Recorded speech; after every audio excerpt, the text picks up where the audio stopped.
हमें स्टोरी की शुरुआत में फिर से फॉर्मल रिप्रेजेंटेटिव का सीन दिखाया जाता है जो पूजिन होता है। वो फोन पे बात करता होता है और वो फोन पे बात करते हुए वो नोटिस करता है कि काफी सारे कौवे किसी चीज को घेर के लड़ रहे हैं और उसे पता चल चुका था अब शुरुआत हो चुकी है लड़ाई की। और ये सब सीन देखने के बाद वो नोटिस करता है कि वो कौवों के बीच में एक बिल्ली होती है जिसे सारे कौवे चोट से बहुत ज्यादा जख्मी कर चुके रहते हैं। इसको देखने के बाद बूजिन बहुत ज्यादा हैरान हो जाता है और वो सारे सारे कौवों को भगा दे, वो बिल्ली को अपने साथ रख लेता है और उसे वो बचा लेता है। जिस हमें ये पता चलता है बूजिन इतना भी बुरा नहीं है क्योंकि वो बिल्ली को अपने साथ केयर के साथ रखता है और उसकी मरहम पट्टी भी करता है। फिर हमें सीन दिखाई देता है कि वो पार्क में जाने लगता है उस बिल्ली को लेके।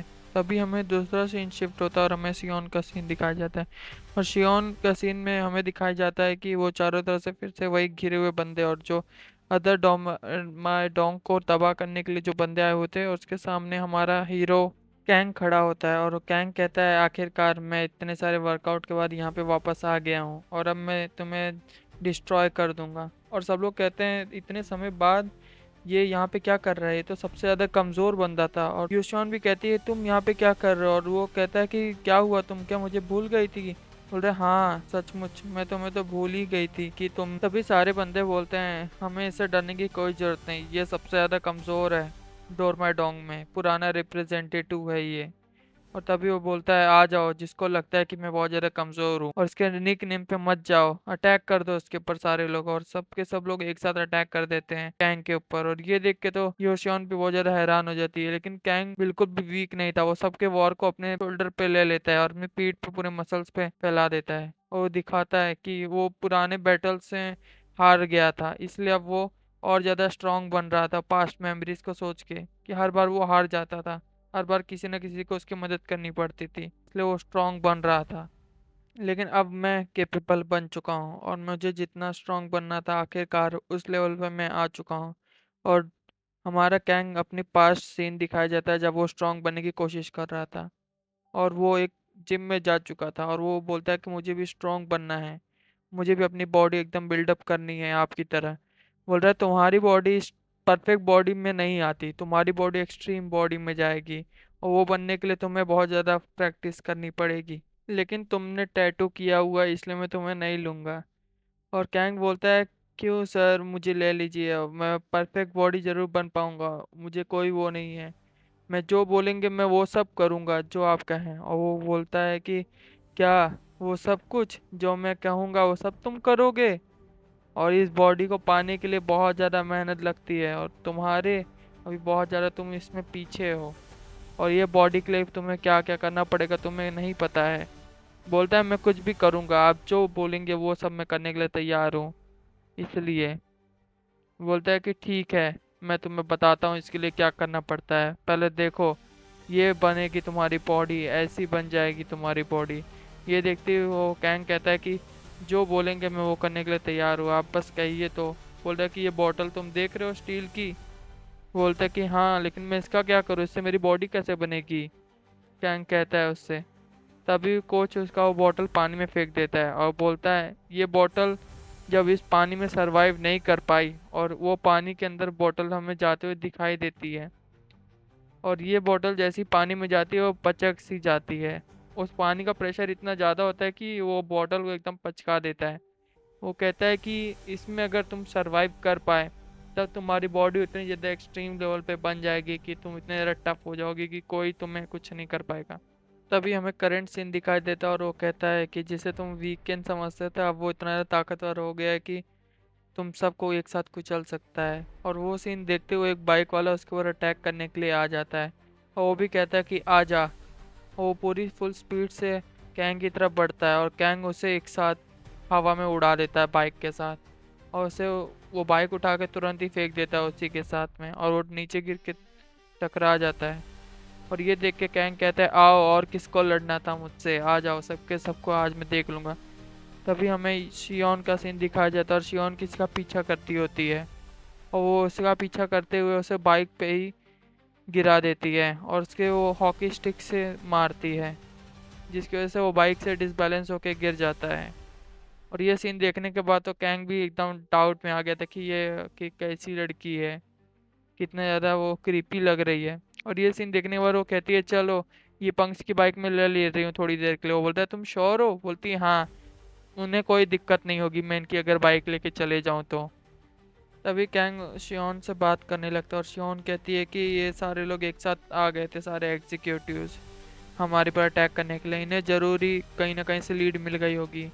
और तुम क्या कर रहे थे? बोल रहा है मैंने डोरमाडोंग को इसलिए छोड़ा था क्योंकि मैं ताकतवर बनने गया था।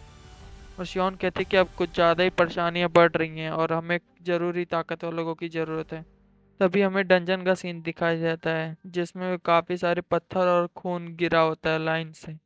और ये सीन देखने के बाद हमें दिखाई देता है कि उसमें डुआन का पैर होता है जो उस पत्थरों के बीच में फंसा होता है। फिर हमें किड डुआन का सीन दिखाया जाता है बचपन का, और उसमें वो बोलता रहता है कि ये कितना ज़्यादा आसान होता है गेम्स को फिनिश करना, और अब तो मैं बहुत आसानी से सारे सारे गेम्स को फिनिश कर देता हूँ। और ये सारे सीन्स देखते हुए वो बोलता रहता है कि वो अपने फ्रेंड से बात करता रहता है कि कितना ज़्यादा आसान होता है किसी भी बॉस को हराना कितना। और ये देखो ये सेरेबस एक मॉन्स्टर है जिसको हराना बहुत ज़्यादा मुश्किल है, मैं इसको ज़रूर हरा दूंगा। और ये सीन देखने के बाद भी हम लोग को लगता है डुआन बहुत आसानी से हरा देगा, लेकिन वो उससे हार जाता है। और ये चीज़ देखने पर डुआन भी बहुत ज़्यादा शॉक हो जाता है। वो कहता है कि लगता है ये कुछ ज़्यादा ही टफ बन रहा है, इसको मैं लेकिन ज़रूर हराऊंगा। और ये सीन देखते हुए उसका फ्रेंड बोलता है ज़रूर, तुम कोशिश कर सकते हो, ज़रूरी नहीं है हर बार तुम उससे वो कर सको। और डुआन लेकिन बार बार हारने लगता है सर, और उससे बहुत ज़्यादा फ्रस्ट्रेट हो जाता है और वो लगातार उस गेम को ही खेलता रहता है। और बहुत ज़्यादा उस गेम को खेलने के बाद आखिरकार लेकिन वो नहीं हरा पाता उसे। वो सोचता है ये एक ऐसा मॉन्स्टर जो हार ही नहीं रहा है। फिर हमें डंजन का सीन वापस दिखाया जाता है और उसके अंदर डुआन की बहुत ज़्यादा हालत ख़राब रहती है और उसे डार्क डुआन उसके सामने खड़ा रहता है। डार्क डुआन उसका बिल्कुल रहम नहीं दिखाता, उसके और पंचेस और किक्स मारना शुरू कर देता है और वो फिर से उसे वही दबा देता है और वो लगातार उसके ऊपर किक्स और पंचेस मारता रहता है। तभी डुआन उसके पीछे से आके उसके ऊपर अटैक करने की कोशिश करता है, लेकिन डार्क डुआन को उसे पहले ही पता चल जाता है और उसे वो ब्लॉक कर देता है। लेकिन हमें ऐसा लगता है कि डुआन ने उसे हिट किया, लेकिन आखिरकार डार्क डुआन भी डार्क डुआन था, उसके वो ब्लॉक करते उसे फिर से पंच करता है। और इस पंच को डुआन भी कैसे न कैसे करके ब्लॉक कर देता है, लेकिन ये ब्लॉक करने के चक्कर में डुआन का एक हाथ टूट जाता है। और जिसमें हमें दिखाया जाता है कि डार्क डुआन कितना ज़्यादा एक्सट्रीम पंचेस और अटैक कर रहा है कि डुआन की हालत ख़राब हो जाती है और वो उड़ते हुए बहुत ज़्यादा दूर चला जाता है। हमें सीन दिखाया जाता है कि डुआन की एकदम हालत ख़राब है, उसके पास बिल्कुल भी स्ट्रेंथ नहीं बची है, लेकिन वो अपने हाथ, टूटे हुए हाथ को कैसे न कैसे करके पकड़ के खड़ा होता रहता है। वो बोलता है कि ये कुछ ज़्यादा ही खतरनाक पंख है, इसे हराना तो नामुमकिन सा हो गया है। और हमें डार्क डॉन की तरफ दिखाया जाता है कि उसके ऊपर बिल्कुल भी एक भी अटैक नहीं हुआ था। और पीछे से लाल खोपड़ी बोलती रहती है तुम अब डुआन हार जाओगे इस बैटल को। और डुआन को भी ऐसा लगने लगता है कि वो हार ही जाएगा इस बैटल को। डार्क डुआन और खोपड़ी एक साथ हो जाते हैं और बोलते हैं कि मैं तुम्हें जरूर हरा दूंगा। और वो उसे बार बार वो देता रहता है कि तुम जरूर हारोगे, अब तुम नहीं जीत सकते। और तभी हमारा डार्क डुआन उसके ऊपर हमला करने के लिए बढ़ जाता है वापस से। और ये चीज़ देख के डुआन भी बहुत ज़्यादा शॉक होकर उसको एक पत्थर फेंक देता है, जिसकी वजह से उसे थोड़ा टाइम मिल सके। जो ये सोचता है कि थोड़ा टाइम तो मिला होगा, लेकिन तभी वो अपोजिट तरफ देखता है और डार्क डुआन उस पत्थर से बच जाता है। और वो भी उसकी तरफ एक पत्थर उठा के फेंकता है जिससे डुआन भी बचने की कोशिश करता रहता है। और ये पत्थर का साइज डुआन के पत्थर फेंके हुए से काफ़ी ज़्यादा बड़ा होता है और ये एक तरह से जैसे कि डुआन उसके नीचे कुचलाने ही वाला रहता है, और तभी वो टकरा जाता है उस पत्थर से। और डार्क डुआन भी ये देखते हुए उस धुंध में आता है और वो ढूंढता रहता है डुआन कहाँ पर है। और तभी डुआन हमें दिखाया जाता है कि बहुत ज़्यादा मुश्किल से वहाँ पे बस खड़ा था जो बच पाया उस पत्थर से। डुआन उसकी तरफ देख के एकदम डेडली लुक देता है डार्क डुआन को, लेकिन कोई फर्क नहीं पड़ता उसके, और वो लगातार पंचेस की बरसात करने लगता है। और डुआन को बार बार वही सीन याद आता है सेरेब्रस की तरह कि उसे हराना बहुत ज़्यादा मुश्किल है। डार्क डुआन उसके ऊपर बस पंचेस मारता ही रहता है, एक दो लगातार, तीन, चार, पाँच, छः, ऐसे करके लगातार वो 100-200 पंचेस मारने के बाद आखिरकार वो रुकता है। और हमें दिखाया जाता है कि हर तरफ बस धूल धूल धूल हो गई थी, और इतना ज़्यादा धूल मिट्टी के अंदर में अब डुआन डार्क डुआन को दिखाई नहीं देता, और डार्क डुआन भी ढूंढने लगता है कि डुआन कहाँ गया है। और उसके सिस्टम में एक एरर आने लगती है कि अब डुआन ऑब्जेक्ट मिसिंग हो गया है, अब वो किसके ऊपर अटैक करें। और तभी उसे एक शेडो दिखाई देती है, जिससे उसे पता चल जाता है कि वहाँ पे ही होगा टारगेट। और वो टारगेट की तरफ जैसे ही बढ़ता है, उसे पता चलता है कि वो तो एक मूर्ति थी जिसका डुआन ने यूज़ किया था अपने आप को बचाने के लिए, और वो उसे पीछे से पकड़ लेता है, डार्क डुआन को। डार्क डुआन को पीछे से पकड़ते, लेकिन तभी डार्क डुआन उसके चेहरे पे अटैक करता है। और ये सीन देखने के बाद डुआन ने उसका हाथ पकड़ लिया था बहुत ज़्यादा तेजी से, और वो उसे रोकने की कोशिश करता है, लेकिन वो नहीं रोक पाता। और तभी वो एक तगड़ी सी किक मार देता है डार्क डुआन को। और ये डार्क डुआन को एक किक खाने के बाद उसके चेहरे पे पहली बार एक क्रिटिकल हिट होती है। और ये डुआन सोचता है फाइनली मैंने पहली बार तो एक बार मारा इसे, मुझे लगता था मैं तो इसे छू भी नहीं पाऊंगा। लेकिन इतना खाने के बाद भी डार्क डुआन वापस से खड़ा हो जाता है, और वो कहता है कि मैं ज़रूर, तुम्हें लग रहा होगा मैं हार रहा हूँ। और डार्क डुआन भी खड़ा हो जाता है, क्योंकि उसे भी ज़्यादा फर्क नहीं पड़ा था इस बैटल से। लेकिन डुआन उसे देख के हंसने लगता है, और ये सीन देख के तो सभी लोग शॉक हो जाते हैं। डुआन की एचपी बस 1 बची थी, और रिमेनिंग एचपी 1 बचने का मतलब है अगर डुआन को एक और हिट लगा तो उसका एंड हो जाएगा यहीं पे बैटल। डुआन पूरी हिम्मत करके अपने टूटे हुए हाथ को पकड़ के खड़ा होता है कैसे न कैसे करके। ये सीन देखते ही खोपड़ी उसकी तरफ देखने लगती है और उसे कहती है अब कुछ भी हो, तुम जरूर ये फेल करोगे ये चैलेंज, और तुम जरूर वापस से स्टार्ट करोगे ये चैलेंज को। डुआन देखता है उसकी तरफ और बोलता है तुम्हें क्या लगता है मैं चैलेंज हार जाऊंगा? और उसकी तरफ देख के वो स्माइल करता है और बोलता है तुम बहुत जल्दी रिजल्ट का फैसला कर रहे हो, क्योंकि अभी तो मेरे पास अभी भी ये सारी चीज़ें बची हुई हैं। और ये चीज़ देख के हम लोग भी शौक होते हैं कि डुआन वापस से वो सारी पुरानी मेमोरीज में चला जाता है कि उसे वो कैसे हरा सकता है। और वो पुरानी चीज़ों के बारे में सोचने लगता है कि वो कितनी बार उससे लड़ चुका था, 100 बार से ज़्यादा उससे लड़ चुका था, लेकिन वो हर बार उसमें बस हार जाता था।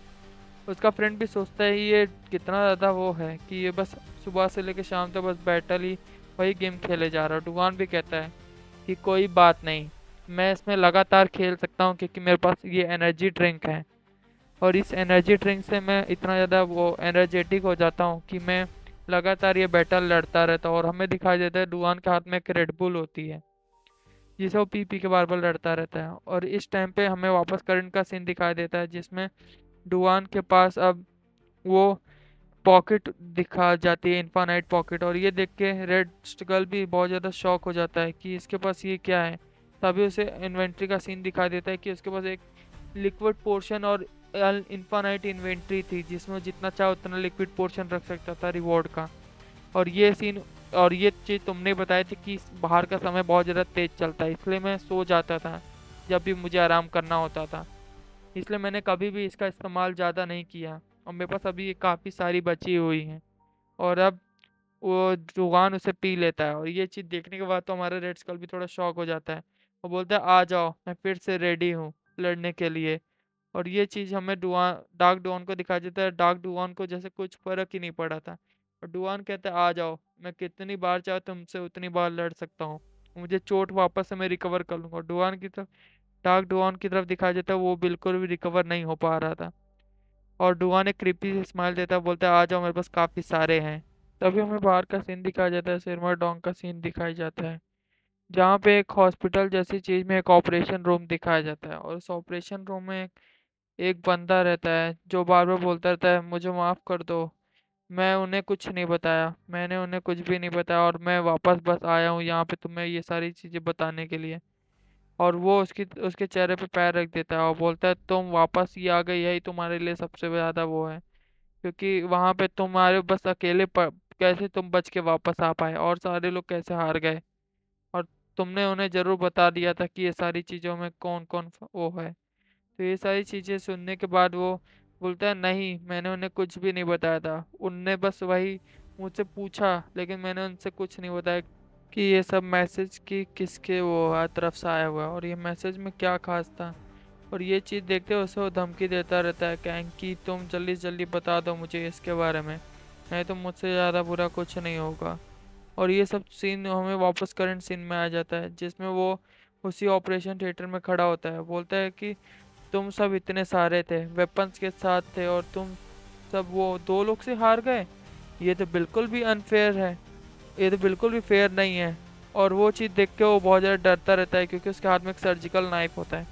और ये चीज़ देख के वो बहुत ज़्यादा बोलता है, नहीं, इसमें मेरी गलती कुछ नहीं थी, वो कुछ ज़्यादा स्ट्रांग था, हम उसे कमज़ोर समझ रहे थे और वो बहुत ज़्यादा स्ट्रांग निकला। और ये चीज़ देख के वो बोलता है, तुम्हें कुछ ना कुछ तो चूज़ करना पड़ेगा, या तुम अपने दांत दोगे या वो। और हमें सीन दिखाया जाता है कि बहुत सारे दांत निकले होते हैं और उसकी मुंह पे वो हाथ रखा होता है कि तुमने अच्छा लगता है डिसीजन लिया है, लेकिन अब मैं इसके भी आगे जाने वाला हूँ एक्सट्रीम लेवल पे। और इस चीज़ से हमें एक एक न्यू कैरेक्टर का सीन दिखाया जाता है, और न्यू कैरेक्टर से आते हुए बोल देता है, रुक जाओ, मुझे फॉर्मेशन मिल गई है। और वो उसे बताता है न्यूज़ के बारे में, और ये न्यूज़ के बारे में सुनने वाला वो बोलता है, जल्द से जल्द सारी सारी तैयारी करो, यहाँ पे साफ सफाई शुरू कर दो, और अब यहाँ पे सब कुछ क्लीन अप करके मेरे साथ चलो, हमें उनके हेडक्वार्टर्स पे जाके हमला करना है। और ये चीज़ देख के जो ब्लैक पर्सन रहता है वो बोलता है, थैंक यू, वो करने लगता है कि आखिरकार मैं बच गया। वो बहुत ज़्यादा, और हमें दिखाया जाता है कि वो लगता है किसी और के दांत पहले ही निकले थे, क्योंकि इसके बाद तो दांत थे सारे। और हमें बाहर का सीन दिखाया देता है शियोन और कैंग के साथ। कैंग उसको अपनी पुरानी बातें बताता रहता है, और जियोन भी कहती है कि अब बहुत ज़्यादा लड़ाइयाँ मुश्किल हो गई हैं, क्योंकि हर तरफ बस अब लड़ाइयाँ और स्ट्रॉन्ग बंदों की बहुत ज़्यादा ज़रूरत है। बोलता है, मुझसे ज़्यादा कौन स्ट्रॉन्ग है। उसे वो बॉडी अपनी फ्लेक्स करने लगता है, और ये सारी बॉडी फ्लेक्स करने के बाद फिर वो देखता है और बोलता है, ये एक अच्छा वो है कंडीशन, ये अच्छा स्टेट है, और आखिरकार मुझे अच्छा लग रहा है कि मैं वापस आ गया हूँ। और ये चीज़ सोचते हुए बोलते हैं, हाँ कैंग, में लकी थी कि तुम वापस आ गए उसी टाइम पे जब मुझे तुम्हारी सबसे ज़रूरत थी, और मुझे अब लगता है कि हमसे कोई भी मैस नहीं कर पाएगा। और कैंग इस बात को देखते हुए बोलता है कि हाँ, डुआंग कहाँ गया। और बोलते हैं कि तुम ये सब क्या कर रहे हो। और वहाँ पे वो पुशअप मारना शुरू कर देता है, 1 2 3 गिनने लगता है। और ये चीज़ देखते हुए बोलता है कि तुम मर जाओ, मर जाओ। उसके हाथ को टच करने लगती है, बोलता है, अरे मैं मर जाऊंगा सचमुच, मेरे हाथ को छोड़ो। और ये चीज़ देखते हुए उन्हें कोई सीन करता रहता है और उनकी तरफ नज़र रखे हुए होता है। और फिर से हमें पार्क का सीन दिखाई देता है, और वहाँ पे हमें दिखाया जाता है जो हमारा जूनियर होता है वो कैमरे के साथ पार्क में घूमता होता है। और हमें तभी हमें बोजिन की कैट का सीन दिखाया जाता है, जो उसके पैरों पे म्याऊं म्याऊं म्याऊं म्याऊं करती रहती है। और वो चीज़ सीन देखने के बाद हमें साइड में सीन दिखाया जाता है कि वहाँ पे बहुत सारे पंचेस का सीन होता है, कि वहाँ पे लगता है एक लड़ाई हुई थी, और वो सब बोलता है कि, और फ्रेंड को किसी को कॉल लगाता है और उसके साथ वो बात करने लगता है।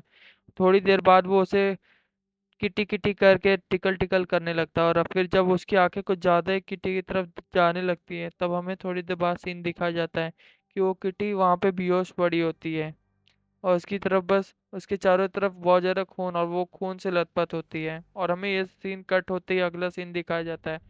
फिर से हमें सियोन और कैंग के साथ दिखाया जाता है, और कियोंग और कैंग वापस अपने रेस्टोरेंट की तरफ जाते होते हैं जहाँ पे उनका हाइड आउट था। और शियोन उससे बात करती होती रहती, चलो अब हम लोग अंदर चल के बात करते हैं वही स्नैक्स वाले होटल में। और वो उससे पूछता है क्या उसकी लोकेशन अभी तक चेंज नहीं हुई है।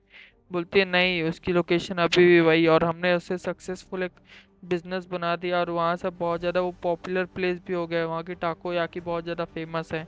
और वो भी वहाँ पे आके देखता है, बोलता है, हाँ ये क्वाइट कुछ ज़्यादा ही फेमस लग रही है जगह टाको याकी के लिए। सियोन उसके पास जाती रहती है वही स्नैक बार के पास, सियोन उसके पास जाती रहती है, तभी हमें सीन दिखाया जाता है कि वहाँ पे अचानक से एक लाइट सी इमिट होती है, और उस लाइट इमिट होते ही वहाँ पे एक बहुत बड़ा ब्लास्ट होता है। और उस ब्लास्ट के हिट में सियोन भी आ जाती है, जो एकदम ही हैरान हो जाती है कि ये ब्लास्ट कैसा है। सियोन बस उसकी उस ब्लास्ट की तरफ देखते रह जाती है, और कैंग कहता है, सियोन तुम थोड़ा पीछे हट जाओ और तुम जरा बचने की कोशिश करो उससे। उसकी तरफ वो भागता है, और वो बोलती है, नहीं, मुझे अंदर जाकर देखना होगा। तुरंत ही वो अंदर जाते हुए भागने लगती है, और वो सोचती है कि हमें इसके बारे में किसको पता था और जिसने ये सारी चीज़ें की हैं। और वो शियोन शियोन चिल्लाता रह जाता है, और तभी हमें कैंग के पीछे न्यू रिप्रेजेंटेटिव को दिखाया जाता है जो उसकी तरफ आता रहता है। उसको देखते ही कैंग बहुत ज़्यादा गुस्सा हो जाता है कि ये सब क्या तुमने किया है। बोल रहे हैं, हाँ मेरी वजह से तो हुआ है, लेकिन मैंने नहीं किया है ये। लेकिन तुम कह सकते हो एक तरह से कि मैंने ये किया है। और हमें और भी बंदों का सीन दिखाया जाता है जो उसकी तरफ बढ़ते होते हैं। और अब तो 1 वर्सेस 4 वाला सीन होने वाला है, क्योंकि हमें सेकंड बंदा दिख ही रहा था कि और सारे बंदे भी, तो और बंदे आ जाते हैं उस जगह पे। टैंक पूरी तरीके से घिर चुका था, लेकिन वो बिल्कुल भी हार नहीं मानता, वो अपनी बॉडी को फ्लेक्स करता उनके सामने। तभी हमें सीन दिखाया जाता है कि कैंग को एक नीडल से चुभ गई थी, और वो बाद में दिखाया जाता है कि उस बंदे ने अपने सर्जिकल नाइफ से कैंग के ऊपर हमला कर दिया था और उसके वो रिब्स में उसे घुसा दिया था, और इस चीज़ से कैंग को बहुत ज़्यादा दर्द होता रहता है। और सारे रिप्रेजेंटेटिव गैंग लीडर्स आके बोलते हैं, क्या भाई बहुत जल्दी तो हार मान गया। और इस चीज़ को देखते हुए कैंग उससे चीज़ों को निकाल देता है अपने बॉडी में से, और अब वो लड़ने के लिए तैयार था। बोले आ जाओ, जिसको आना है लड़ने के लिए मैं तैयार हूँ। और वो बोलता है, सारे प्रेजेंटिव बोलते हैं अब तो मज़ा आने वाला है ये सब चीज़ देखते हुए। सियोन का सीन दिखाया जाता है, सियोन वापस आग में किसी को चीज़ को ढूंढती होती है, और वो पुराना सीन कैंग सोचता है कि मैंने लगता है इसकी पिटाई की थी पहले।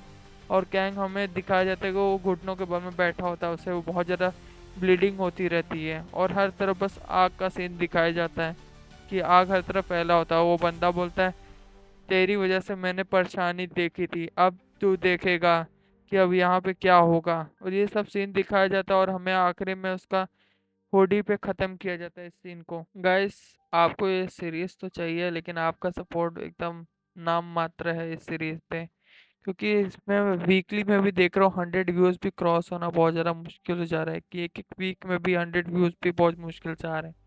अगर आपके फ्रेंड्स और इसको आप हो सके तो शेयर कीजिए, और हो सके तो पूरी पूरी वीडियो को वॉच कीजिए।